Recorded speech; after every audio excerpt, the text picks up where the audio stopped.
Rangkap jabatan.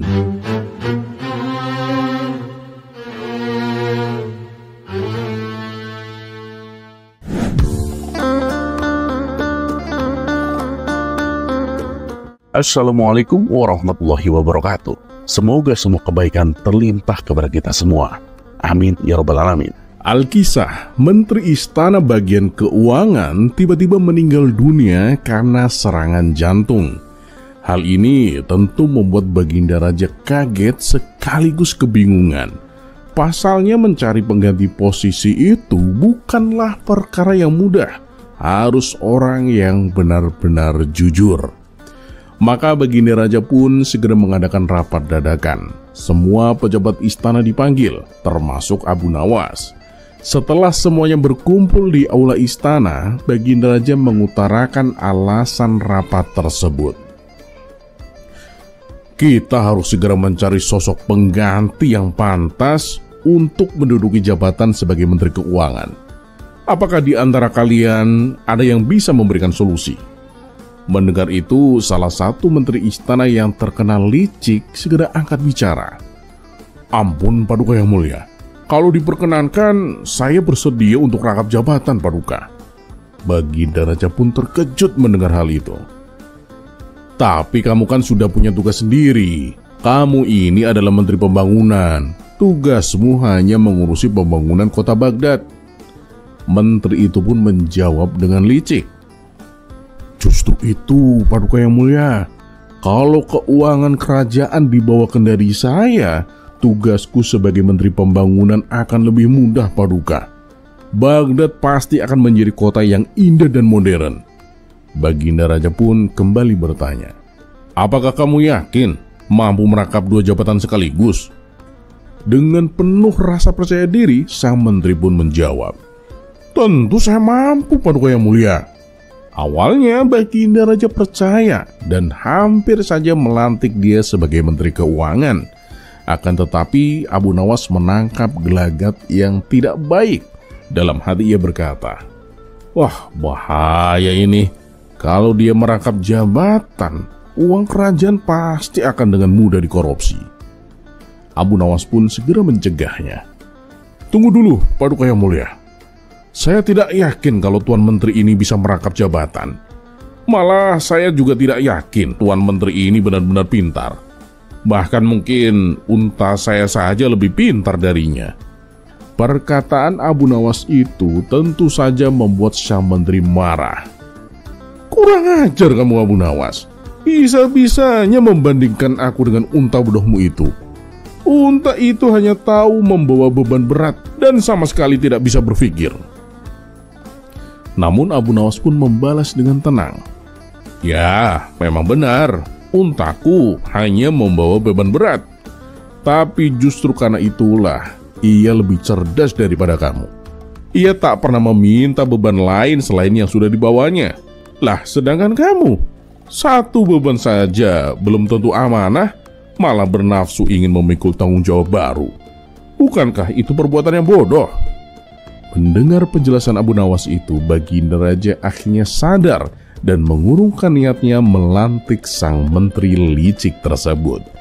Dan rencana menteri itu pun gagal total gara-gara Abu Nawas. Karena belum menemukan sosok yang tepat untuk sementara waktu jabatan Menteri Keuangan dipegang oleh Abu Nawas.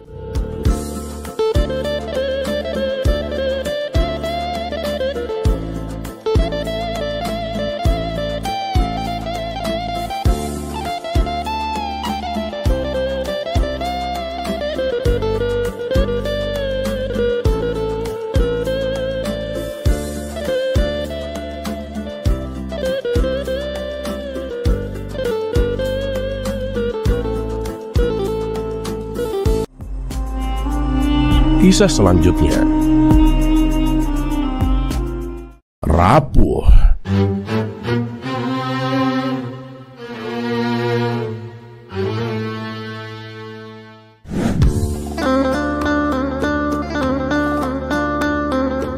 Assalamualaikum warahmatullahi wabarakatuh. Semoga semua kebaikan terlimpah kepada kita semua.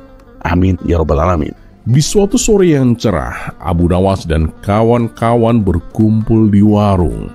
Kala itu suasana sangat membosankan, dan untuk membuatnya menjadi seru, Abu Nawas pun melontarkan sebuah teka-teki.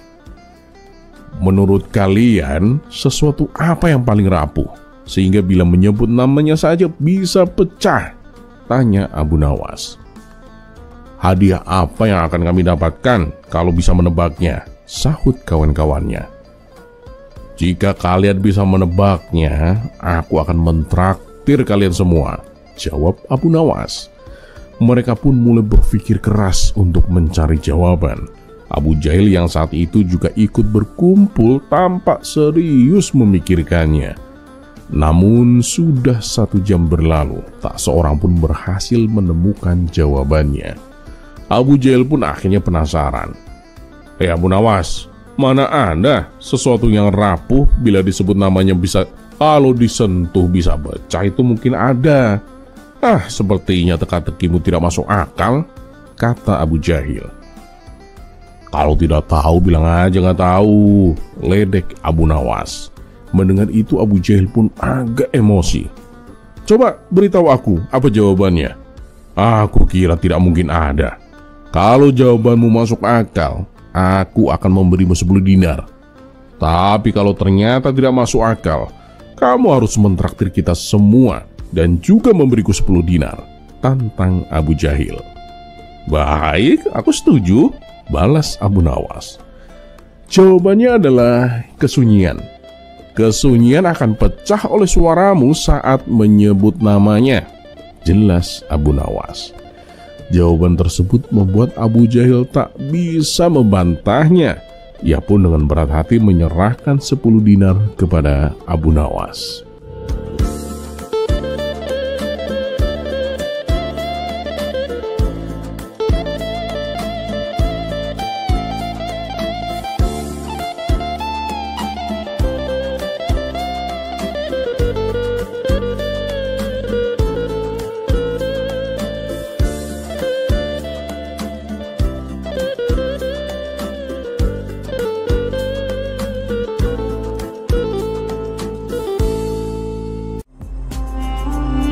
Kisah selanjutnya.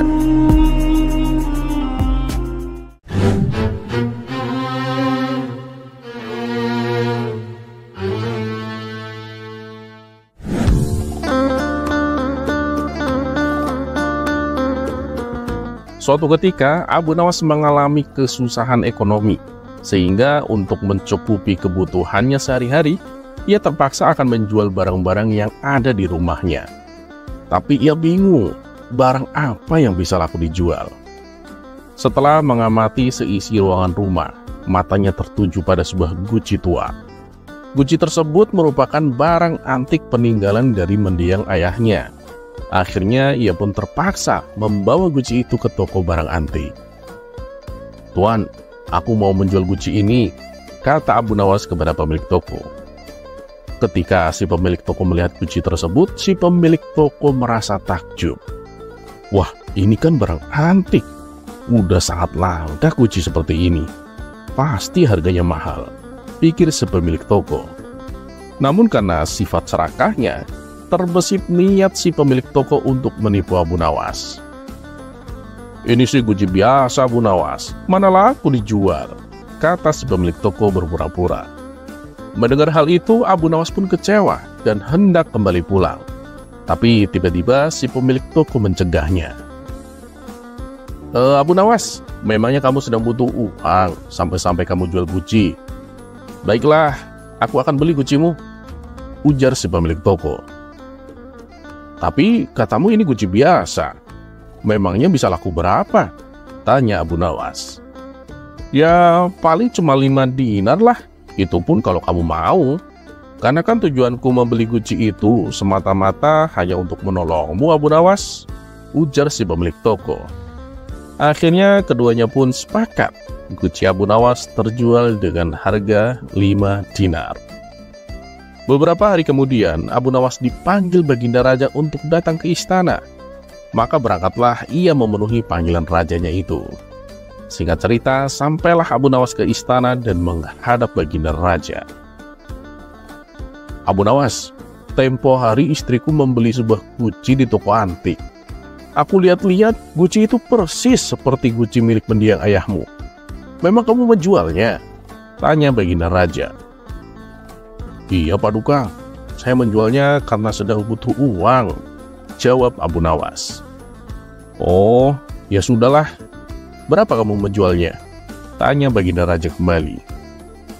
5 dinar Paduka," jawab Abu Nawas. "Apa? 5 dinar? Apa aku nggak salah dengar? Itu kan guci antik yang langka. Harganya bisa sampai 200 dinar Abu Nawas," kata baginda raja. "Waduh, saya sendiri juga tidak tahu Paduka. Soalnya si pemilik toko bilang kalau itu hanya guci biasa." Berarti saya kena tipu ini," sesal Abu Nawas. Mendengar hal itu, baginda raja pun ikut merasa geram. "Jangan khawatir Abu Nawas, aku akan panggil dia untuk mempertanggungjawabkan perbuatannya," ucap baginda raja. "Tidak usah Paduka, saya sudah punya cara lain untuk memberinya pelajaran," ujar Abu Nawas. Kemudian pada keesokan harinya, Abu Nawas kembali mendatangi toko penjual barang antik tersebut. "Wahai kawanku Abu Nawas, apa yang bisa saya bantu?" kata si pemilik toko menyambutnya. "Aku mau menjual poci ini. Apa kamu mau membelinya?" tanya Abu Nawas. "Coba lihat sini pocinya," pinta si pemilik toko. Setelah ia mengamati dengan seksama, ternyata itu hanyalah poci biasa yang harganya paling cuma 5 dinar. "Mau jual harga berapa pocimu ini?" tanya si pemilik toko. 200 dinar, jawab Abu Nawas. "Apa? 200 dinar? Gila kamu, gak mau beli aku," ujar si pemilik toko. "Kalau gak mau ya udah, aku juga gak akan memaksa kok," kata Abu Nawas sambil berpura-pura akan berlalu. Tunggu dulu Abu Nawas, jangan pergi dulu. Aku penasaran, kenapa harganya bisa semahal itu?" tanya si pemilik toko. "Ini ya Tuan, poci ini bukan sembarang poci. Ini adalah poci ajaib, bisa menjawab pertanyaan apapun," jawab Abu Nawas. Lalu untuk mengetes kebenarannya, si pemilik toko memegang kantong tempat ia menyimpan uangnya. Poci, berapa jumlah uang yang ada di kantongku ini?" tanya si pemilik toko. Abu Nawas berpura-pura mendekatkan poci itu ke telinganya, seolah-olah ia mencoba mendengarkan sesuatu dari poci itu. Kemudian Abu Nawas mengangguk-ngangguk seakan-akan baru saja diberitahu oleh si poci. "Jumlahnya ada 50 dinar dan 770 dirham," jawab Abu Nawas. Si pemilik toko pun menjadi terkesan, dan akhirnya ia pun bersedia membelinya dengan harga 200 dinar.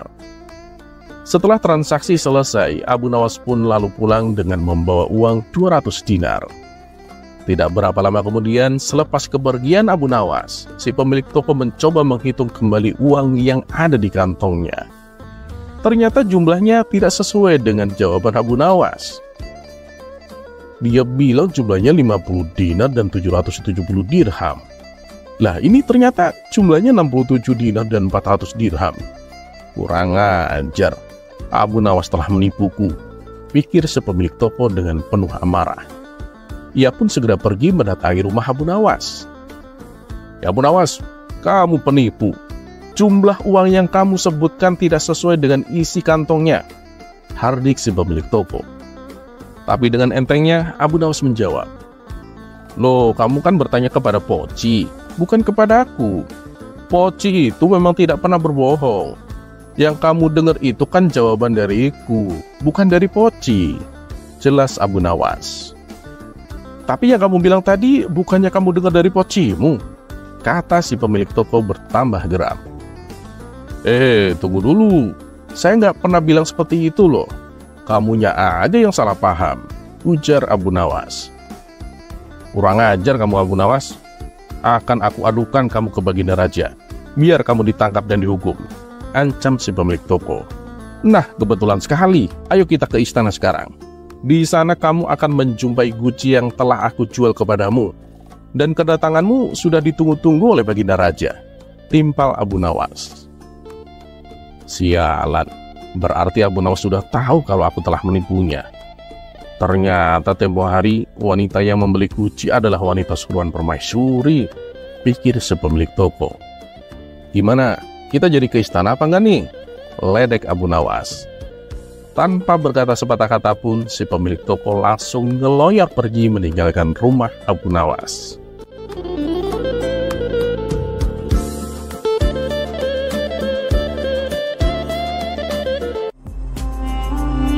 Kisah selanjutnya.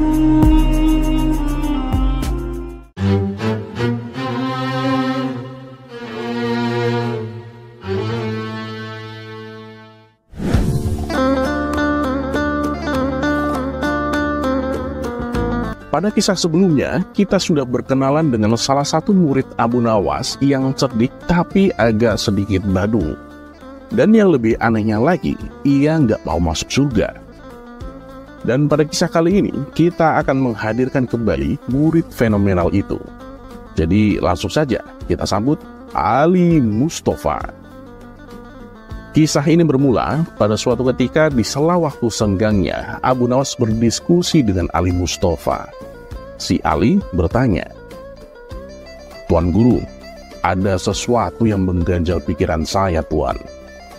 Kalau memang benar para guru itu orang-orang yang pintar, lantas mengapa bukan mereka yang menjadi pemimpin dunia? Dan mengapa pula bukan mereka yang menjadi orang-orang kaya?"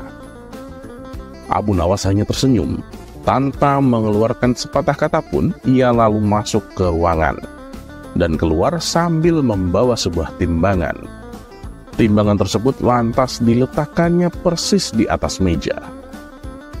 "Wahai anakku, Ali, kamu tahu kan ini adalah sebuah timbangan yang biasa digunakan untuk mengukur berat emas. Timbangan ini mampu menampung sampai 5 kilo emas. Berapa harga emas seberat itu, Ali?" tanya Abu Nawas.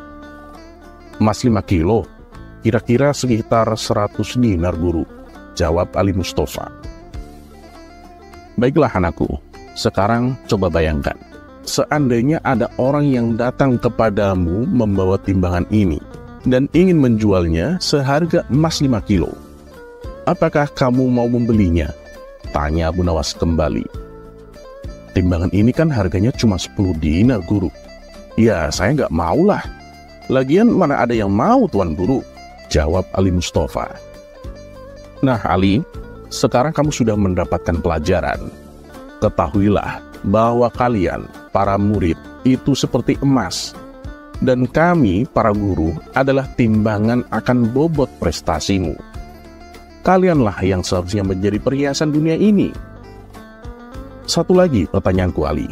Jika ada orang yang datang kepadamu dengan membawa sebongkah berlian di tangan kanannya dan seember keringat di tangan kirinya, kemudian dia berkata kepadamu bahwa di tangan kirinya ada seember keringat yang telah ia keluarkan untuk mencari sebongkah berlian itu. Tanpa keringat itu tentu tidak akan ada berlian. Dan dia memintamu membeli keringat itu dengan harga yang sama seperti harga berlian. Apakah kamu mau membeli keringatnya?" tanya Abu Nawas. "Tentu saja saya nggak mau, Tuan Guru," jawab Ali Mustafa dengan ekspresi agak sedikit mengerti arah pembicaraan gurunya itu. Nah, memang begitulah Ali. Orang hanya akan membeli berliannya dan mengabaikan keringatnya. Biarlah kami para guru menjadi keringat itu, dan kalianlah yang menjadi berliannya, tutur Abu Nawas. Mendengar penuturan Abu Nawas, Ali Mustafa menangis dan memeluknya. "Tuan Guru, betapa mulianya hati kalian. Betapa ikhlasnya hati kalian. Terima kasih Tuan Guru. Kami tak akan bisa melupakan kalian," kata Ali Mustafa. Biarlah keringat itu menguap mengangkasa menuju alam hakiki di sisi ilahi Robi. Karena hakikatnya akhirat lebih mulia daripada segala pernak-pernik di dunia ini, Ali, balas Abu Nawas.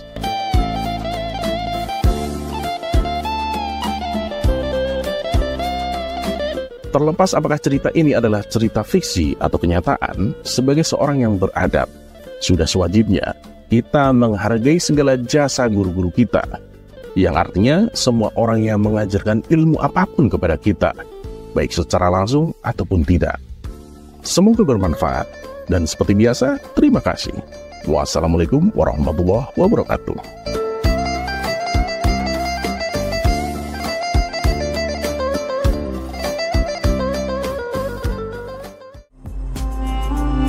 Kisah selanjutnya.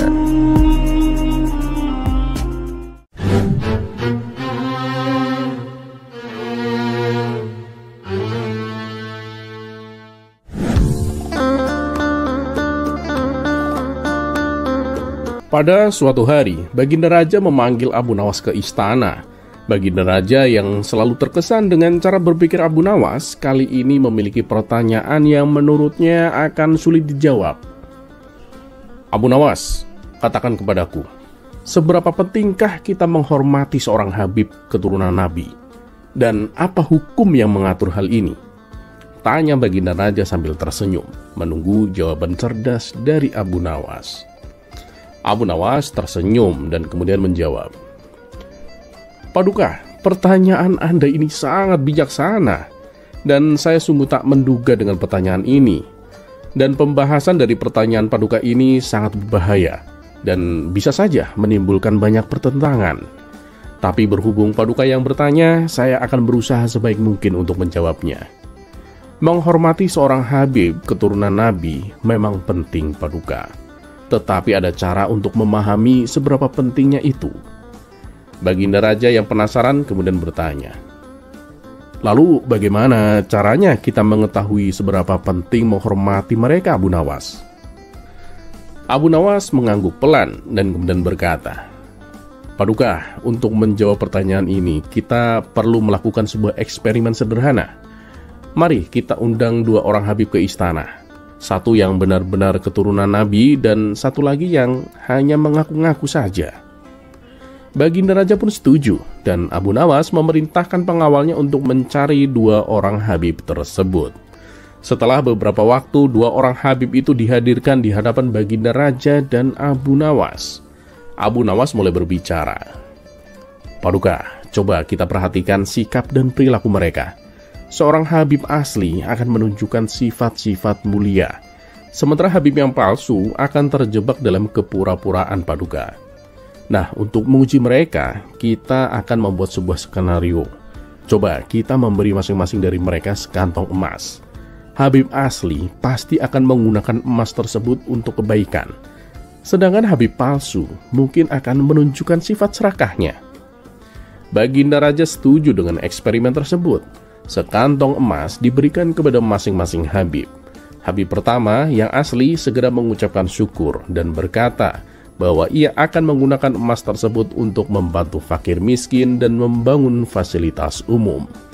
Habib kedua yang palsu malah meminta lebih banyak emas sambil berjanji dengan nada meragukan bahwa dia akan melakukan hal yang sama.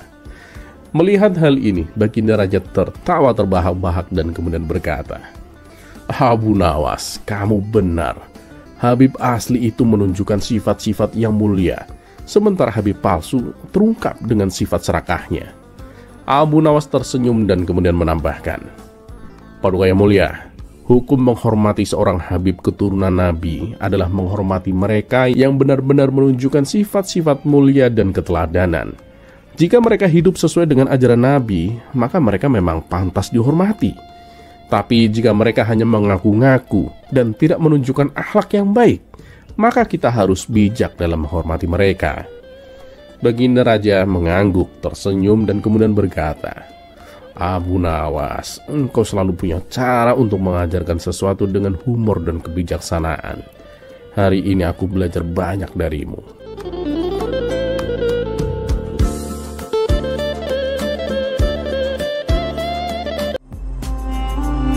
Kisah selanjutnya.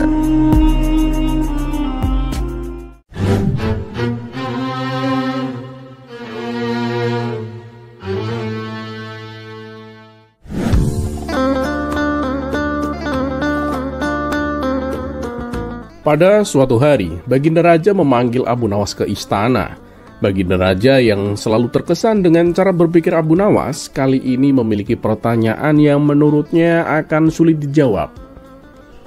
Abu Nawas, katakan kepadaku, seberapa pentingkah kita menghormati seorang Habib keturunan Nabi?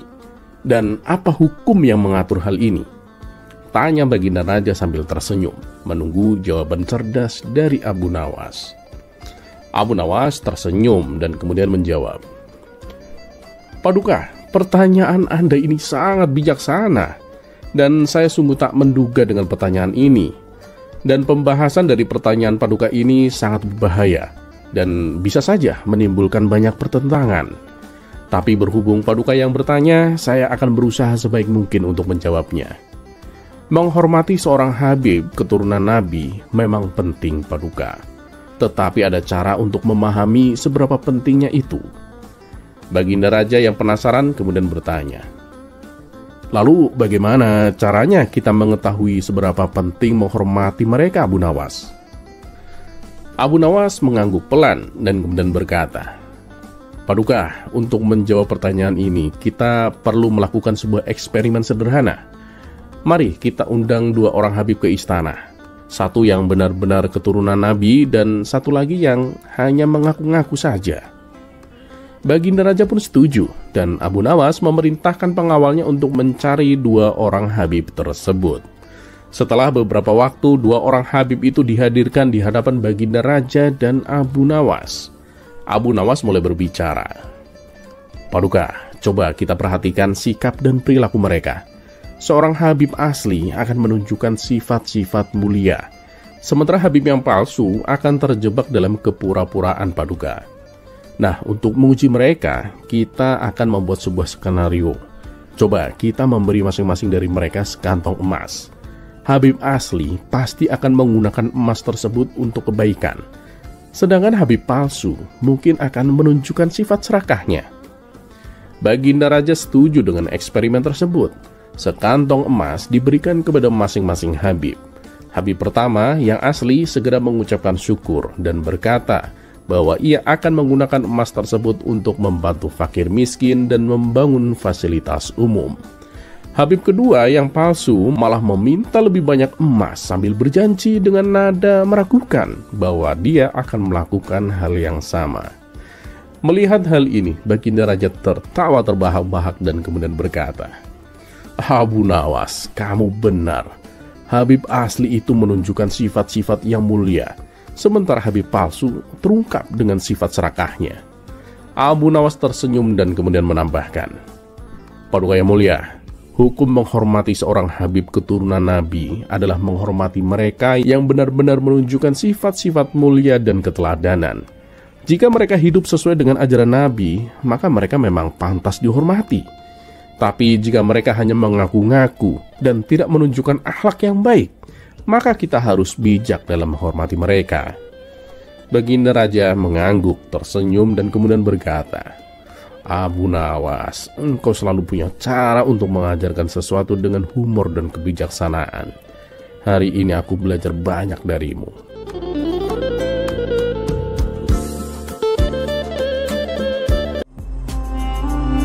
Kisah selanjutnya.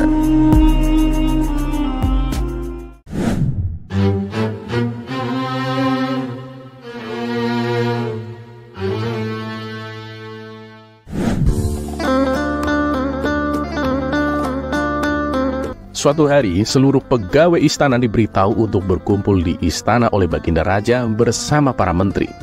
Setelah semua bawahannya berkumpul, Baginda Raja lalu menyampaikan maksudnya. Kalian semua, aku undang ke sini karena ada beberapa hal yang ingin aku sampaikan.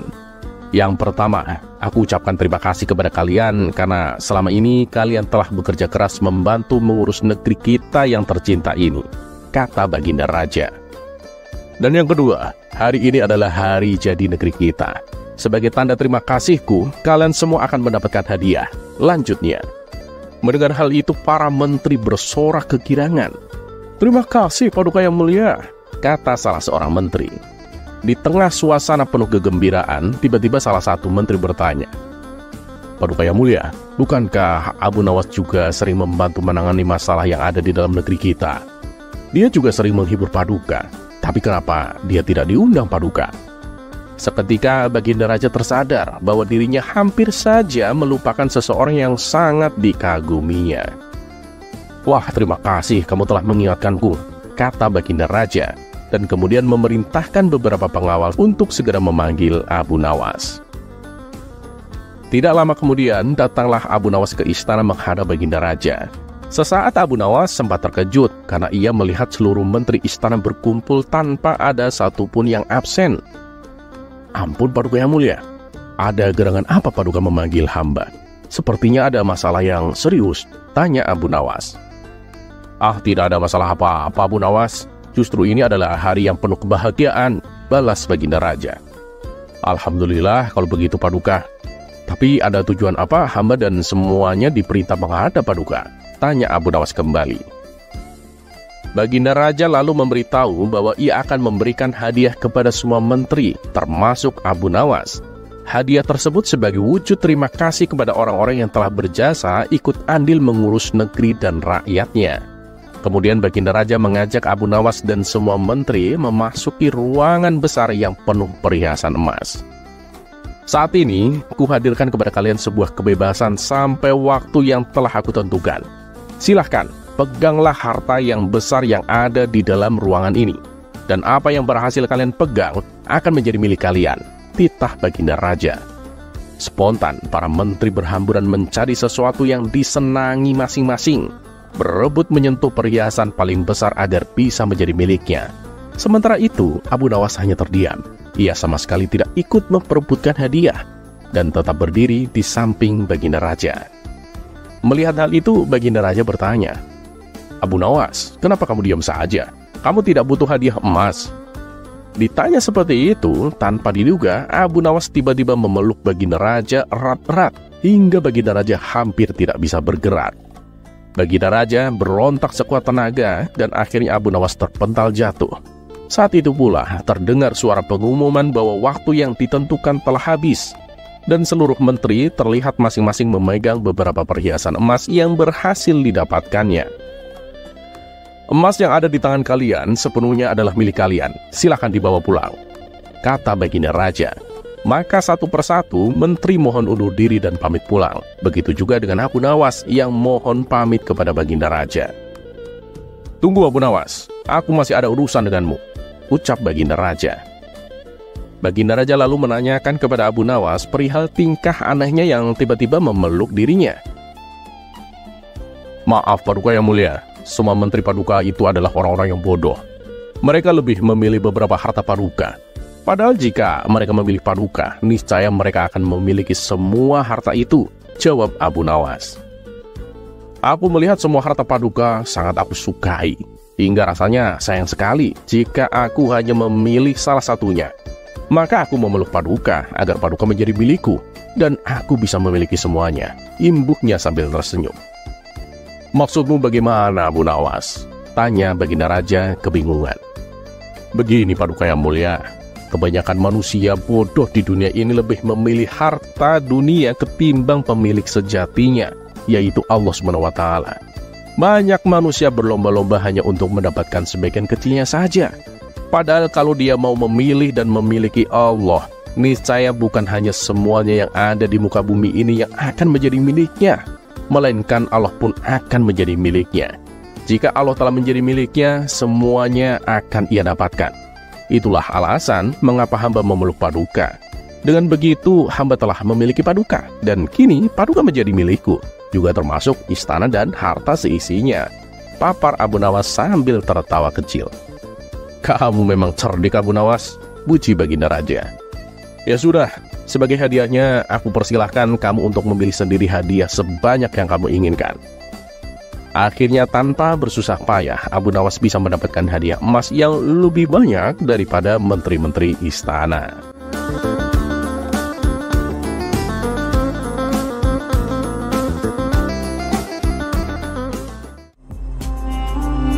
Kisah selanjutnya.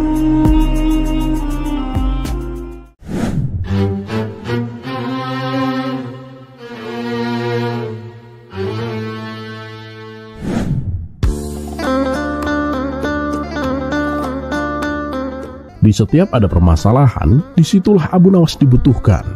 Bukan hanya menyelesaikan masalah yang remeh, masalah yang besar yang melibatkan pejabat negara pun Abu Nawas babat habis. Seperti pada kisah kali ini, seorang hakim yang setiap harinya menentukan salah dan benar seharusnya bisa diterapkan dalam kehidupan dan akhlaknya, bukan malah mencari keuntungan untuk dirinya sendiri. Berikut kisah lengkapnya. Suatu ketika ada seorang laki-laki yang memutuskan untuk berangkat ibadah haji. Karena ia mempunyai anak-anak yang masih kecil, ia pun menemui hakim untuk meminta bantuannya. Sesampainya di pengadilan, ia menitipkan uang 1.000 dinar kepada tuan hakim dengan disaksikan beberapa pejabat pengadilan. "Tuan hakim, saya minta tolong tuan. Saya titip uang 1.000 dinar karena saya hendak berangkat haji dan anak-anak saya masih kecil. Bila saya kembali dengan selamat, maka saya akan mengambil kembali titipanku. Tapi jika ternyata aku meninggal selama dalam perjalanan, maka tuan hakim adalah penggantiku. Berikanlah pada anak-anakku sesuai apa yang tuan hakim inginkan," kata lelaki tersebut. Kemudian berangkatlah laki-laki itu menunaikan ibadah haji. Beberapa minggu kemudian terdengar kabar bahwa si laki-laki itu meninggal dunia di tanah suci. Mendengar kabar duka tersebut, anak-anaknya lalu mendatangi tuan hakim untuk mengambil uang titipan ayahnya. "Wahai tuan hakim, kedatangan kami ke sini untuk mengambil titipan ayah kami," kata mereka kepada tuan hakim. "Begini anak-anak, jadi sebelum ayah kalian berangkat haji, ia menyatakan wasiatnya di hadapan orang-orang. Ayah kalian mengatakan bahwa aku dapat memberikan kalian apapun yang aku inginkan. Nah, karena itulah aku akan memberi kalian uang 100 dinar, tutur tuan hakim. Anak-anak itu pun protes, sebab uang yang dititipkan ayahnya berjumlah 1.000 dinar. Kemudian mereka bertanya kepada orang-orang yang menjadi saksi wasiat ayahnya. "Wahai tuan sekalian, apakah benar ayah kami berkata demikian?" tanya mereka. Dan para saksi pun membenarkan perkataan tuan hakim, karena memang itulah yang mereka dengar dari wasiat ayah anak-anak itu. "Tuh, kalian dengar sendiri kan? Saya nggak mungkin membohongi kalian. Ini, terimalah uang 100 dinar, ucap tuan hakim. Anak-anak yatim ini pun menjadi bingung dan meminta kepada pejabat pengadilan yang lain untuk membantu mereka. Namun orang-orang tersebut tidak dapat berbuat apa-apa, karena yang dikatakan tuan hakim memang benar adanya. Dan tak ada cara lain, anak-anak yatim ini pun mendatangi rumah Abu Nawas untuk minta pertolongan. Setelah mendengar pengaduan mereka, Abu Nawas seketika menjadi murka. "Kurang ajar.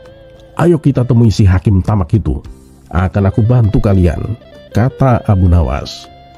Dan singkat cerita, sampailah Abu Nawas dan anak-anak yatim itu di pengadilan. Kemudian mereka mendatangi tuan hakim.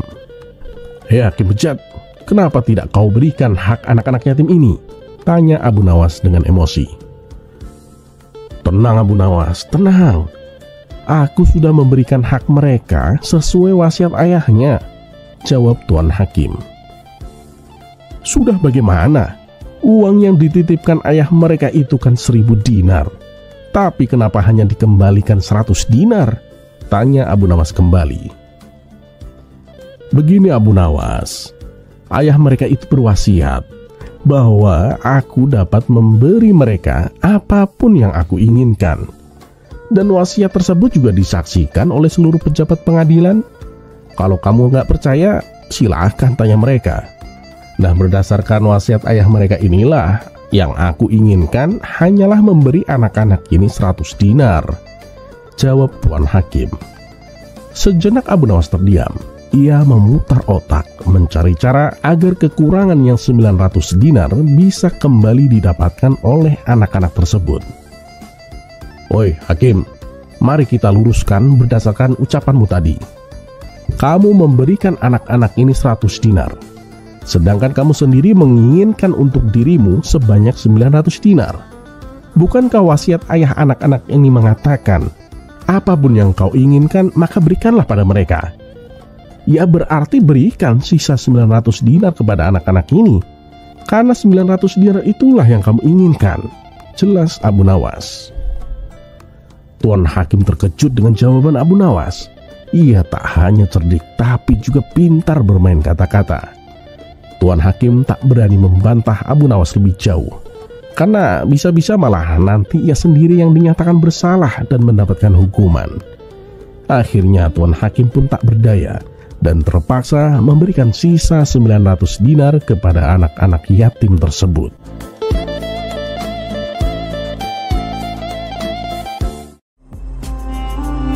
Kisah selanjutnya.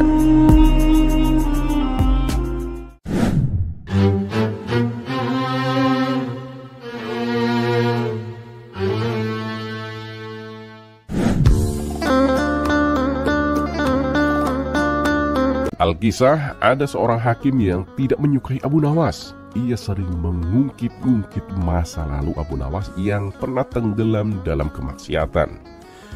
Dahulu memang Abu Nawas adalah seorang pemabuk berat. Tak ada satu hari pun yang dilewatkannya tanpa mabuk-mabukan.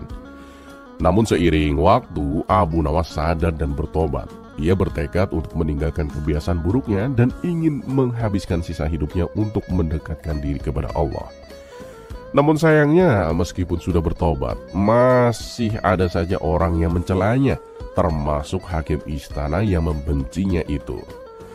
Dan suatu hari saat hendak pergi ke masjid dengan mengendarai keledai kesayangannya, Abu Nawas pun berpapasan dengan hakim istana itu. Dengan sopan, Abu Nawas pun menyapa. "Assalamualaikum Tuan Hakim, senang sekali bisa bertemu dengan Anda di sini." "Waalaikumsalam," jawab sang hakim dengan sinis. Lalu ia pun bertanya, "Mau kemana Abu Nawas?" "Saya hendak pergi ke masjid Tuan Hakim," jawab Abu Nawas. Melihat perilaku Abu Nawas yang dianggapnya sok alim, sang hakim pun semakin membencinya. Ia pun berkata, "Kalau aku perhatikan, kamu itu tidak apa-apanya dibandingkan dengan keledaimu ini. Keledaimu ini luar biasa Abu Nawas. Ia memiliki watak suci, bahkan mungkin lebih suci darimu." Abu Nawas pun terkejut mendengar ucapan tersebut. "Apa maksud Tuan? Ini kan hanya seekor keledai biasa Tuan. Tidak ada yang istimewa darinya. Jadi jangan membandingkan aku dengannya Tuan." "Oh, tentu saja beda Abu Nawas.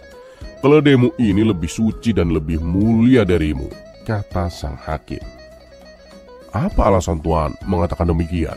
tanya Abu Nawas. Sang hakim pun tersenyum licik. "Udah saja. Coba berikan saja keledaimu ini pilihan antara seember air dan seember minuman haram. Dia pasti akan memilih air daripada minuman haram. Lain halnya dengan dirimu kan?" sindir Tuan Hakim. Abu Nawas pun paham maksud sindiran itu, namun ia tetap tenang dan malah menanggapinya dengan candaan. "Maaf Tuan Hakim, Anda salah Tuan. Tidak ada yang suci tentang itu. Keledai ini hanya menunjukkan bahwa dia itu kurang cerdas kalau misalkan dibandingkan dengan saya Tuan." Sang hakim pun tersentak. "Maksudmu?" tanyanya dengan wajah yang merah. "Ya, oleh karena itu, aku tidak bisa menjadikannya sebagai hakim istana Tuan," lanjut Abu Nawas. Mendengar ucapan tersebut, tentu sang hakim langsung tersinggung. Bagaimana tidak, jabatan hakim adalah jabatan yang mulia dan terhormat. Tidak sembarangan orang bisa mendapatkannya. "Jaga ucapanmu Abu Nawas. Berani sekali kamu menghinaku," bentaknya. Abu Nawas pun tetap tenang. "Saya itu tidak menghina Tuan. Bukankah seorang hakim itu harus pintar? Tidak mungkin kan orang bodoh bisa menjadi hakim? Apalagi seekor keledai yang jelas-jelas bodoh. Saking bodohnya dia tidak tahu apa itu uang. Jadi dia tidak mungkin bisa korupsi. Dan dia itu juga tidak tahu bagaimana cara menjebak orang atas kejahatan yang tidak dilakukannya. Itu berarti keledai tidak memenuhi syarat untuk menjadi hakim istana Tuan," jelas Abu Nawas. Perkataan Abu Nawas ini sebenarnya menyindir sang hakim yang pernah terlibat kasus korupsi dan menjebak orang lain atas kejahatan yang tidak pernah mereka lakukan. Namun karena ia adalah kerabat Baginda Raja, ia pun masih diberi kesempatan menjadi hakim dengan syarat berjanji tidak akan mengulangi kesalahannya. Wajah sang hakim yang tadinya penuh dengan amarah kini mendadak pucat. Karena merasa malu, ia pun segera berlalu meninggalkan Abu Nawas tanpa berkata apa-apa.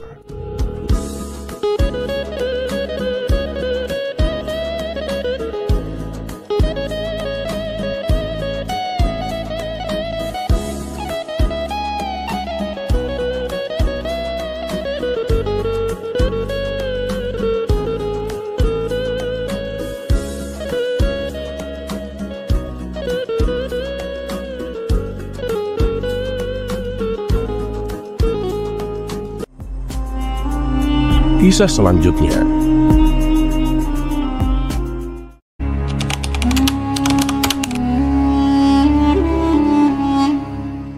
Alkisah, Abu Nawas mempunyai seekor burung nuri yang cantik. Tiap pagi dan sore ia rajin memandikan burungnya. Pada suatu ketika, Baginda Raja Harun ar-Rasyid bertandang ke rumah Abu Nawas. Kedatangan paduka raja yang tiba-tiba itu membuat Abu Nawas kaget. Pasalnya di rumah Abu Nawas tidak tersedia makanan untuk menjamu sang raja. "Nggak usah repot-repot Abu Nawas, saya hanya mampir sebentar." "Bagaimana kabarmu? Lama sekali kamu tidak ke istana," tanya sang raja. "Alhamdulillah paduka, keadaan saya baik-baik saja," balas Abu Nawas. Kemudian Baginda Raja mengamati sekeliling rumah Abu Nawas. Saat matanya tertuju ke pojokan, Baginda Raja melihat seekor burung nuri di dalam sangkar. "Kamu sekarang memelihara burung, Abu Nawas?" tanya sang raja. "Betul sekali paduka yang mulia," jawab Abu Nawas. "Burung kamu bagus, bulunya juga indah. Saya suka sekali melihatnya Abu Nawas. Kalau kamu berniat menjualnya, jangan ditawarkan ke orang lain ya. Tawarkan saja kepadaku. Berapapun harganya, pasti aku bayar," tutur Baginda Raja. Abu Nawas tidak menjawab. Ia hanya menganggukkan kepalanya. Dalam hati Abu Nawas berkata, "Burung biasa begini, kenapa dibilang bagus? Kalaupun Baginda memintanya, aku akan memberikannya secara cuma-cuma," pikir Abu Nawas. Keesokan paginya, Abu Nawas datang ke istana. Dia datang dengan membawa burung nuri yang diinginkan Baginda Raja. Tapi di depan gerbang istana, 2 orang pengawal menahannya. Mereka berdua adalah kepercayaan menteri istana yang dengki kepada Abu Nawas. "Ada keperluan apa kamu datang kemari?" tanya kedua pengawal itu. "Tempo hari paduka raja datang ke rumah saya. Beliau menyukai burung saya. Oleh sebab itu saya ingin memberikan burung ini kepada Baginda Raja," jawab Abu Nawas. "Tinggalkan saja burung jelek itu di sini, biar aku yang menyerahkannya kepada Baginda," perintah kedua prajurit penjaga gerbang. Abu Nawas pun menuruti apa yang diperintahkan. Dalam situasi seperti ini, ia tidak mungkin melawan kedua pengawal penjaga gerbang itu. Penjaga gerbang itu lalu menukar burung Abu Nawas dengan burung gereja. Setelah itu diserahkan kepada Baginda Raja. "Paduka yang mulia, ini ada titipan burung dari Abu Nawas," kata kedua pengawal. Mulanya Baginda Raja senang bukan kepalang saat menerima hadiah burung dari Abu Nawas. Tapi ketika melihat hadiahnya dibuka, mendadak Baginda Raja berubah menjadi emosi. "Kurang ajar Abu Nawas," kata sang raja geram. Baginda Raja merasa terhina dengan perbuatan Abu Nawas, sebab burung nuri yang diharapkan, tapi burung gereja yang dikirimkan. Sang menteri yang dengki kepada Abu Nawas tersenyum puas melihat kinerja anak buahnya. "Kamu pasti akan kena hukuman Abu Nawas," ujar sang menteri dalam hati. Tanpa menunggu lama, saat itu juga Baginda Raja mendatangi rumah Abu Nawas. "Hei Abu Nawas, kalau kamu keberatan menjual burung nuri kepadaku, aku tidak masalah. Tapi jangan kau kirim burung gereja ke istana. Itu suatu penghinaan buatku," bentak Baginda Raja. Mendengar hal itu, tentu saja Abu Nawas kaget dibuatnya. "Bukankah burung yang kemarin aku kirimkan adalah burung nuri? Kenapa bisa menjadi burung gereja ya? Sungguh aneh, pikir Abu Nawas. Tapi Abu Nawas tidak mempunyai saksi untuk membuktikannya. Sedangkan kedua pengawal yang menghadangnya di gerbang istana adalah orang kepercayaan menteri yang dengki kepada dirinya. Ini pasti ulah kedua pengawal itu. Mereka telah menukar burungnya. Maka muncullah ide cemerlang di benak Abu Nawas untuk membuat jera orang-orang yang dengki kepadanya. Abu Nawas selalu mencoba meredakan amarah baginda raja. Ampun Paduka yang mulia, sepertinya ada 2 orang penyihir yang berhasil menyusup ke dalam istana Paduka, kata Abu Nawas. Penyihir? Penyihir yang mana? Kamu jangan mengada-ngada Abu Nawas, balas baginda raja. Saya serius Paduka. 2 orang penjaga pintu istana itulah penyihirnya. Mereka telah menyihir burung nuri menjadi burung gereja. Kalau Paduka tidak percaya, tunggulah besok di istana. Paduka akan menyaksikan sendiri betapa hebatnya sihir mereka. Begini Paduka, saya masih punya burung 1 lagi, dan besok akan saya berikan kepada Paduka, tutur Abu Nawas. Burung jenis apa yang akan kau berikan kepada saya? Tanya baginda raja. Burung pipit Paduka yang mulia, jawab Abu Nawas. Burung pipit? Kamu sendiri kan tahu saya tidak suka dengan burung pipit, bentak baginda raja. Sabar dulu Paduka yang mulia. Besok pagi saya akan ke istana membawa burung pipit. Nanti bisa disihir menjadi burung nuri oleh kedua pengawal yang menjaga pintu istana, sahut Abu Nawas. Esok harinya, pagi-pagi sekali Abu Nawas sudah tiba di istana. Ia datang dengan membawa burung pipit di tangannya. Di depan gerbang, lagi-lagi Abu Nawas dicegat oleh kedua pengawal yang merupakan suruhan menteri yang dengki kepadanya. Ada perlu apa lagi kau datang ke sini? Baginda raja sedang tidak menerima tamu, hardik kedua pengawal. Maaf, kemarin aku keliru. Aku sebenarnya akan memberikan burung pipit ini kepada Paduka, tapi aku malah memberinya burung nuri. Baginda raja pasti sangat marah kepadaku. Semua orang tahu kalau baginda raja sangat membenci burung nuri, karena dulu ia pernah tersesat di hutan gara-gara burung nuri sialan itu, kata Abu Nawas menjelaskan. Taruh saja di situ, biar nanti kami yang akan menyerahkannya kepada Paduka, perintah kedua pengawal tersebut. Kedua pengawal itu lalu memberitahu sang menteri perihal burung pipit titipan Abu Nawas. Terpengaruh dengan jebakan Abu Nawas, sang menteri segera menyuruh kedua pengawal itu untuk menukarnya dengan burung nuri. Kali ini Abu Nawas pasti akan mendapat hukuman lebih berat, kata sang menteri dalam hati penuh kegirangan. Kedua pengawal anak buah sang menteri lalu menghadap baginda raja untuk memberikan burung nuri. Paduka yang mulia, ini ada kiriman burung nuri dari Abu Nawas, ucap salah satu pengawal. Baginda raja sontak terperangah kaget. Ternyata benar apa yang dikatakan Abu Nawas. Kedua pengawal ini bisa menyihir alias menggelapkan barang yang bukan haknya, pikir baginda raja. Ini burung nurinya, lalu mana burung pipitnya? Sindir baginda raja. Mendengar itu, kedua wajah pengawal mendadak pucat pasi. Belum sempat kedua pengawal itu menjawab, baginda raja kembali berkata, Oh, jadi kemarin kalian yang telah menukar burung nuri menjadi burung gereja. Siapa yang menyuruh kalian berbuat demikian? Bentak baginda raja. Dengan penuh ketakutan, kedua pengawal tersebut lalu menyebut nama menteri yang menyuruhnya. Baginda raja pun langsung menghukum mereka bertiga dan memecatnya.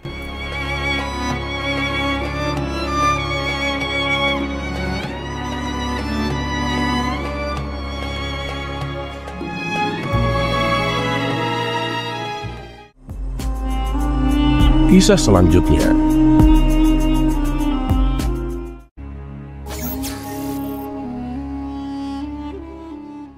Suatu ketika, kota Baghdad kedatangan orang asing yang bikin gaduh warga kota. Tiba-tiba orang asing tersebut mengaku bahwa dirinya tidak mempercayai adanya Tuhan.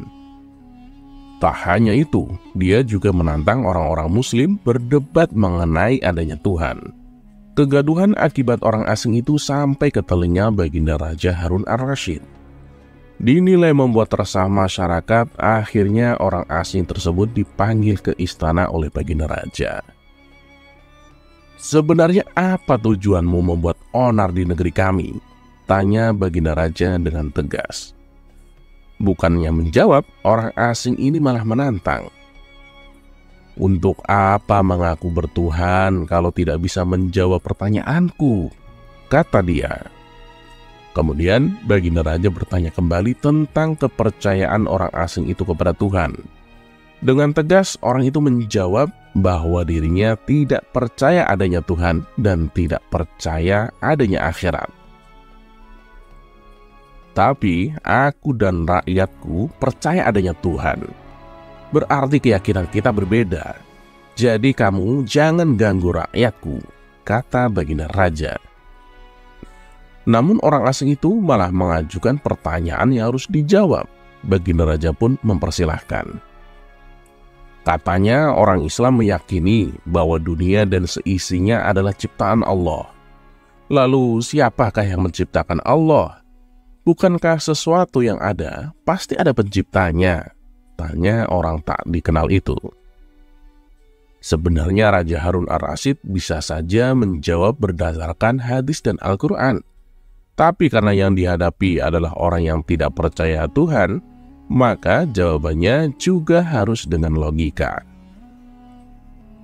Kemudian salah satu menterinya membisikkan kepada Baginda Raja, "Ampun Paduka Yang Mulia, kalau soal beginian serahkan saja kepada Abu Nawas. Dia pasti bisa mematahkan argumen orang itu," kata sang menteri. Raja pun menyetujui usulan menterinya. Maka dipanggillah Abu Nawas ke istana. Singkat cerita, Abu Nawas pun datang menghadap Baginda Raja. Lalu ia dipersilahkan duduk di sampingnya. "Ampun Paduka Yang Mulia, ada apa? Kenapa tiba-tiba memanggil hamba?" tanya Abu Nawas. "Jadi begini Abu Nawas, orang asing ini tidak percaya adanya Tuhan. Dan dia mengajukan pertanyaan, tapi jawabannya harus masuk akal," ujar Baginda Raja. Kemudian Abu Nawas menatap orang asing tersebut. "Oh, ini orangnya yang bikin gempar kota Baghdad," gumam Abu Nawas dalam hati. Abu Nawas kemudian menghampiri orang asing itu dan duduk tepat di hadapannya. "Silahkan, apa yang ingin kau tanyakan?" kata Abu Nawas. Dengan penuh kesombongan, orang asing tersebut memulai pertanyaannya. "Anda kan sebagai orang Muslim, tentu percaya bahwa segala sesuatu, baik yang terlihat maupun tidak terlihat, pasti ada yang menciptakan," kata dia. "Oh ya, tentu saja saya percaya," jawab Abu Nawas. "Nah, sekarang saya mau bertanya, siapakah yang menciptakan alam semesta dan seisinya?" tanya orang asing tadi. "Yang menciptakan alam semesta dan seisinya adalah Allah, Tuhan saya," jawab Abu Nawas. "Oh, baiklah. Lalu siapakah yang menciptakan Allah? Bukankah tadi Anda mengakui bahwa segala sesuatu, baik yang terlihat maupun tidak terlihat, pasti ada yang menciptakan?" kata orang asing itu. Mendengar pertanyaan itu, Abu Nawas terdiam. Ia pun lalu berkata, "Anda pasti tahu kan, kalau kami selaku orang Islam mengakui hanya ada satu Tuhan. Kita istilahkan saja Tuhan dengan angka 1, kata Abu Nawas. "Sekarang gantian aku yang bertanya. Angka 3 berasal dari angka berapa?" kata Abu Nawas mengajukan pertanyaan. "Angka 3 ya berasal dari angka 2 ditambah 1, jawab orang tersebut. "Tepat sekali. Kalau angka 2 berasal dari angka berapa?" tanya Abu Nawas lagi. "Angka 2 ya berasal dari angka 1 ditambah 1, jawab orang itu. "Nah, benar sekali. Sekarang kalau angka 1 sendiri berasal dari angka berapa?" tanya Abu Nawas lagi. Orang asing itu kaget dengan pertanyaan Abu Nawas. Dia hanya bisa terdiam dan tak bisa menjawabnya. Kemudian Abu Nawas berkata kembali, "Jadi pada intinya semua angka pasti ada awalnya. entah itu angka 5, angka 4, ataupun angka 10. Dan angka-angka tersebut diibaratkan alam semesta ciptaan Allah, kata Abu Nawas. Apabila kamu bertanya siapa yang menciptakan Allah, sama halnya saya bertanya dari mana angka 1 itu ada. Kamu pasti tidak akan bisa menjawabnya, tambah Abu Nawas lagi. Orang asing itu pun langsung terdiam merenungi kata-kata Abu Nawas. Untuk jawabanmu atas pertanyaanku masuk akal juga, kata orang asing tersebut. Jawaban Abu Nawas tentang siapa yang menciptakan Tuhan membuat lawan bicaranya terdiam. Raja Harun ar-Rasyid pun kagum atas jawaban cerdas sang sufi. Kisah selanjutnya. Keinginan yang sederhana.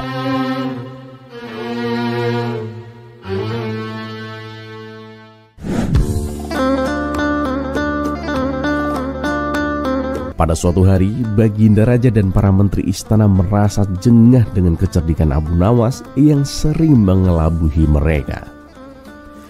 Mereka pun merancang sebuah siasat yang licik untuk menjebak Abu Nawas agar bisa membuktikan bahwa Abu Nawas bukanlah orang sehebat yang selama ini mereka kira.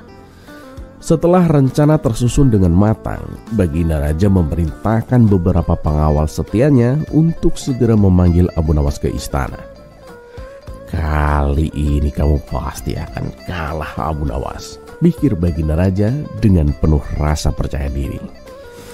Beberapa pengawal pun mendatangi rumah Abu Nawas. Saat tiba, mereka memberitahukan maksud kedatangan mereka dengan suara yang tegas. Tuan Abu, Baginda Raja memerintahkanmu untuk menghadap ke istana. Sekarang juga, Tuan. Abu Nawas yang sedang kurang enak badan merasa tak punya pilihan lain selain memenuhi panggilan tersebut. Baiklah, kalian pergi dulu, nanti aku menyusul, jawab Abu Nawas sambil berusaha menyembunyikan rasa tidak enaknya. Namun di dalam hatinya, Abu Nawas merasakan gelisah dan mencium ada sesuatu yang janggal. Ia pun berpikir keras bagaimana caranya supaya ia lolos dari jebakan Baginda Raja tanpa kesulitan. Akhirnya Abu Nawas pun muncul di istana dengan penampilan yang sangat berbeda, mengenakan pakaian kumal dan kotor layaknya seorang pengemis. Melihat penampilan Abu Nawas yang jauh dari biasanya, Baginda Raja pun merasa iba. Wahai Abu Nawas, mengapa kamu datang ke istana dengan pakaian seperti itu? Tanya Baginda Raja dengan nada penuh perhatian. Abu Nawas pun menjawab dengan suara yang lemah. Wahai Paduka yang mulia, ketika aku berjalan ke sini, banyak orang kaya dan dermawan melihatku. Mereka berbondong-bondong memberikan hartanya karena mengira aku ini sangat membutuhkan. Namun aku menolak semua pemberian mereka, Paduka. Baginda Raja pun bingung dan bertanya, lah, mengapa kamu menolaknya? Abu Nawas pun mengerutkan dahi dan menjawab dengan suara yang memelas. Karena aku hanya menginginkan satu hal, Paduka. Baginda Raja pun semakin penasaran. Memang apa keinginanmu, Abu Nawas? Biarkan aku saja yang mewujudkannya. Abu Nawas pun menatap tajam Baginda Raja dan bertanya, Paduka yakin? Paduka mau berjanji akan mengabulkannya? Oh iya, aku berjanji, Abu Nawas, jawab Baginda Raja dengan bersungguh-sungguh. Abu Nawas pun berkata dengan santai, keinginanku ini cuma sederhana, Paduka. Keinginanku adalah biarkan aku beristirahat dengan tenang dan jangan ganggu aku sedikit pun, Paduka. Baginda Raja pun terkejut luar biasa. Siapa sangka keinginan Abu Nawas itu memang hanya sederhana, tapi berat untuk Baginda Raja, karena semua siasatnya akan gagal kalau itu dikabulkan. Ya, karena sudah berjanji, Baginda Raja pun menyuruh semua pengawalnya untuk tidak mengganggu Abu Nawas dan mempersilahkannya pulang. Namun di dalam hati, Baginda Raja merasa sangat kecewa dan kesal. Sialan Abu Nawas, aku sudah tertipu dengan penampilannya. Aku sudah siapkan rencana jitu, Tapi ternyata ia lebih cerdik dariku, pikir Baginda Raja. Dan keesokan harinya para menteri mendatangi Baginda Raja dan menanyakan hasil jebakan tersebut. Baginda Raja hanya bisa menggeleng dan berkata, Abu Nawas itu memang bukan orang biasa. Kita harus mencari cara lain jika ingin mengalahkannya. Di sisi lain, Abu Nawas pulang dengan senyum yang lebar. Ia sudah menyiapkan langkah selanjutnya karena ia tahu bahwa kecerdikannya akan selalu diuji oleh mereka yang iri dan tidak suka dengan kebijaksanaannya.